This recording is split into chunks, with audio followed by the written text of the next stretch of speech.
Hello students, आज हम पढ़ेंगे 3 column cash book. 3 column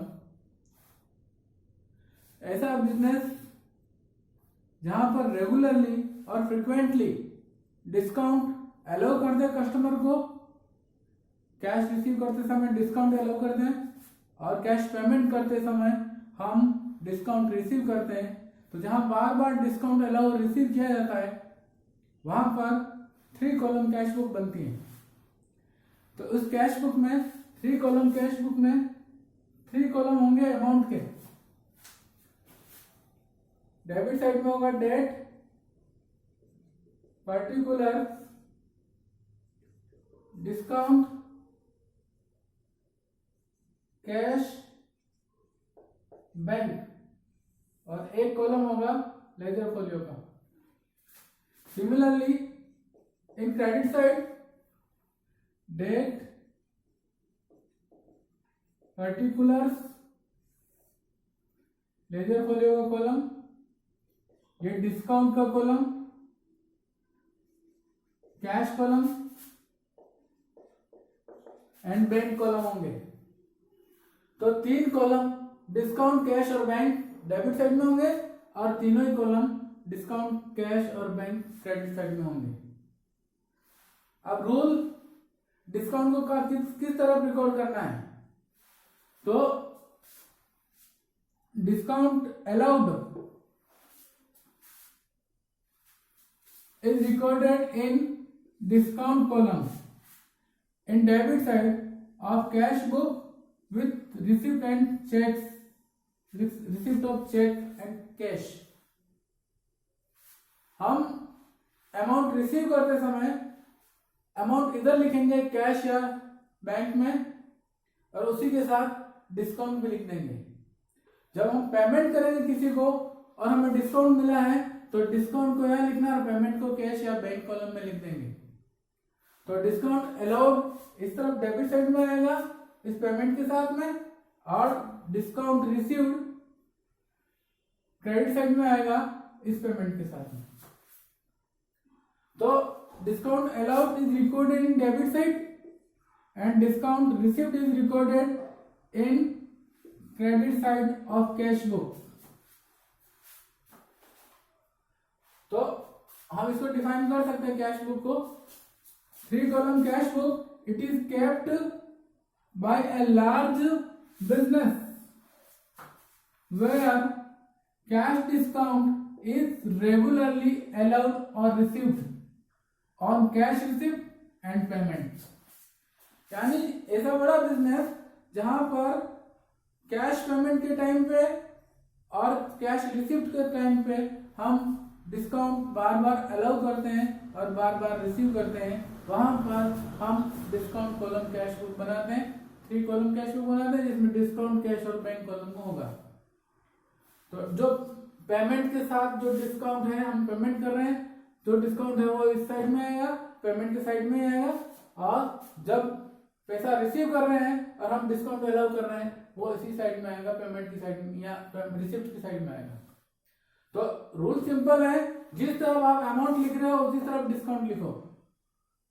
amount इस तरफ लिखा तो डिस्काउंट यहाँ लिखना है, और अमाउंट इस तरफ लिखा तो डिस्काउंट यहाँ लिखना है।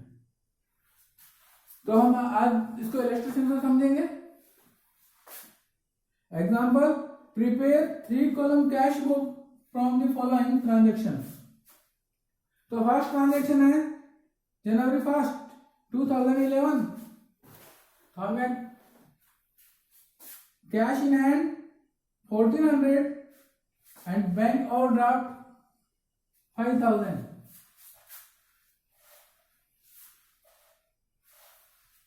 Sorry, it is 14,000। तो cash in hand opening balance है। ओपनिंग बैलेंस जब रिकॉर्ड करते हैं कैश बुक का जनवरी 1, तो यहां लिखते हैं to balance brought down. Cash का बैलेंस कैश में और बैंक का बैलेंस बैंक कॉलम में लिखना है। तो कैश बैलेंस इज 14,000, तो हम लिखेंगे कैश कॉलम में 14,000। बैंक का बैलेंस इसे यहां लिखते हैं, लेकिन यहां पर लिखा है बैंक ओवरड्राफ्ट ₹5,000। तो बैंक ओवरड्राफ्ट का मतलब है negative cash balance bank balance हमारा, पॉजिटिव बैंक बैलेंस इधर लिखते हैं और नेगेटिव कैश बैलेंस का मतलब हमने पैसा ज्यादा निकाल दिया है तो इस साइड में आएगा। तो 5000 डेट इस तरफ लिखेंगे जनवरी 1 by balance brought down and bank column में लिखेंगे 5000। तो आपको ये ध्यान रखना है कि बैंक ओवरड्राफ्ट या क्रेडिट बैलेंस जब भी लिखा होगा ओपनिंग में तो आपको इस तरफ लिखना है। खाली बैंक बैलेंस लिखा है तो यहाँ लिखना है और बैंक ओवरड्राफ्ट लिखा है तो आपको यहाँ लिखना है। तो एक और रूल हो गया, bank overdraft is in beginning is recorded in credit side of cash book. Bank overdraft को क्रेडिट साइड में लिखना है बिगिनिंग में जो है। और एक क्वेश्चन आता है कि कौन से कॉलम कैश कॉलम में कौन सा कॉलम का बैलेंस डेबिट या क्रेडिट हो सकता है, तो हम लिखेंगे बैंक कॉलम का बैलेंस कभी डेबिट हो सकता है और कभी क्रेडिट हो सकता है। अब नेक्स्ट ट्रांजेक्शन लिखेंगे पेड इनटू बैंक ₹12,000। हमने पेमेंट किया कैश बॉक्स से, कहाँ पेमेंट किया, बैंक में, कैश से निकल के बैंक में गया पैसा, तो यहाँ कॉन्ट्रा एंट्री होगी। कॉन्ट्रा एंट्री हमने पिछले वीडियो में समझा था। कॉन्ट्रा एंट्री ऐसी एंट्री को बोलते हैं जिसमें कैश और बैंक दोनों इन्वॉल्व होते हैं और उसको कैश बुक में दोनों तरफ लिखते हैं। तो पेड इनटू बैंक, तो इसको हम इस एंट्री को दोनों तरफ किस कॉलम में लिखना है, इसके लिए हम एक जनरल एंट्री करेंगे। Simply bank debited to cash, bank में डिपॉजिट करा है तो बैंक डेबिट हुआ है तो बैंक के डेबिट साइड में लिखेंगे जनवरी 5 टू, ये बैंक के कॉलम में लिखना है, बैंक डेबिट हो रखा है तो बैंक के कॉलम में लिखेंगे 12,000। कॉलम बैंक का है तो यहाँ टू कैश अकाउंट आ जाएगा और कैश अकाउंट यहाँ क्रेडिट हो रहा है तो क्रेडिट साइड में लिखना है आपको कैश कॉलम में, ये cash column 12,000 by column cash का है तो यहाँ हमें लिखना बाय बैंक अकाउंट। ये कॉन्ट्रा एंट्री है तो कॉन्ट्रा एंट्री को हम लेजर फोलियो में सी से मार्क कर देते हैं दोनों तरफ, तो इससे हमें पता चल जाएगा कि ये कॉन्ट्रा एंट्री है। After this next transaction January 7 paid to A by cheque ₹500। हमने ए को पेमेंट किया चेक से तो यहाँ पेमेंट साइड में लिखेंगे जनवरी 7 बाय ए। पेमेंट किससे किया, चेक से किया है तो चेक से पेमेंट होता है हम बैंक कॉलम में लिखते हैं ₹500। अब हमने पेमेंट किया है तो हमें डिस्काउंट मिला है तो आगे लिखा हुआ है डिस्काउंट रिसीव्ड ₹50।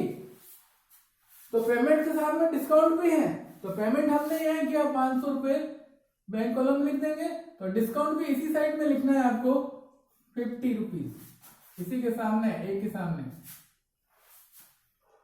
तो आपको जिस तरफ अमाउंट लिखना है उसी तरफ डिस्काउंट लिखना, सिंपली रूल है डिस्काउंट के लिए। अब नेक्स्ट ट्रांजेक्शन देखें हम जनवरी 10 रिसीव्ड फ्रॉम बी से पैसा रिसीव हुआ है हमें, हम डिस्काउंट अलाउ करेंगे ₹840। रिसीव फ्रॉम बी ₹840 तो हम यहाँ इस तरह लिखेंगे जनवरी 10 टू बी, ये हमारा रिसीप्ट साइड है और कैश लिखा है, कुछ नहीं लिखा तो कैश में नहीं ₹840 और आगे देखें एंड डिस्काउंट अलाउड ₹60, उसको हमने डिस्काउंट अलाउ किया है तो ये इसी के सामने अमाउंट इधर लिखा है तो डिस्काउंट भी इधर ही लिखना है। तो सिंपली रूल, पैसा मिलेगा उसके साथ डिस्काउंट को यहाँ लिखना है और पेमेंट कर रहे हैं उसके साथ डिस्काउंट को यहाँ लिखना है।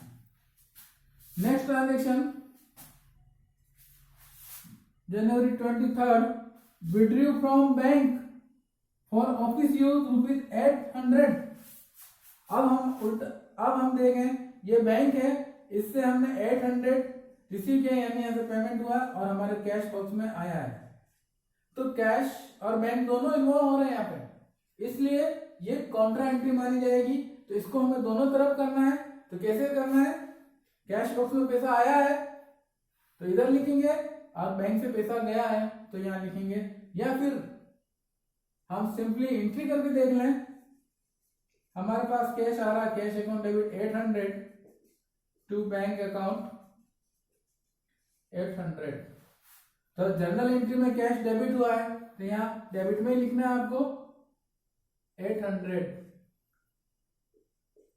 जनवरी 23 टू कैश कॉलम है, कैश कहां से आया, बैंक से आया है, और यहाँ जनवरी 23 इधर भी लिखेंगे हम।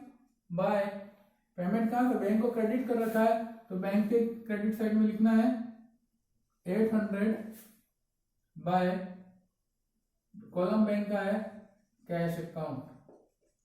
ये दोनों तरफ हुई है तो इसमें हम सी कॉन्ट्रा मार्क कर देंगे लेजर फोलियो के कॉलम में। तो इसमें कॉन्ट्रा एंट्री भी हो रही है, बैंक डिस्काउंट भी है, कैश भी है, बैंक भी है, तो तीनों कॉलम है इसमें। नेक्स्ट ट्रांजेक्शन देखते हैं हम। जनवरी 30 paid salary in cash 100 rupees.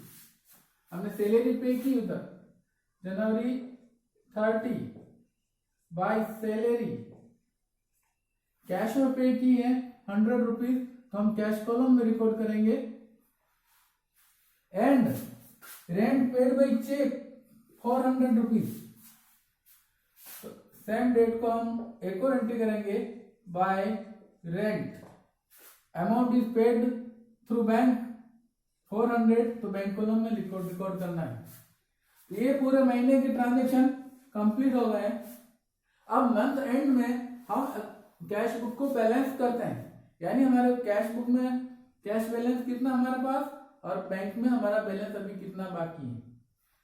तो कैश बुक सबसे पहले डिस्काउंट कॉलम आया, तो यहाँ कैश और बैंक का बैलेंस निकालते हैं, लेकिन डिस्काउंट के कॉलम का बैलेंस नहीं निकालना हमें। डिस्काउंट के कॉलम को हमें खाली टोटल करके छोड़ देना है।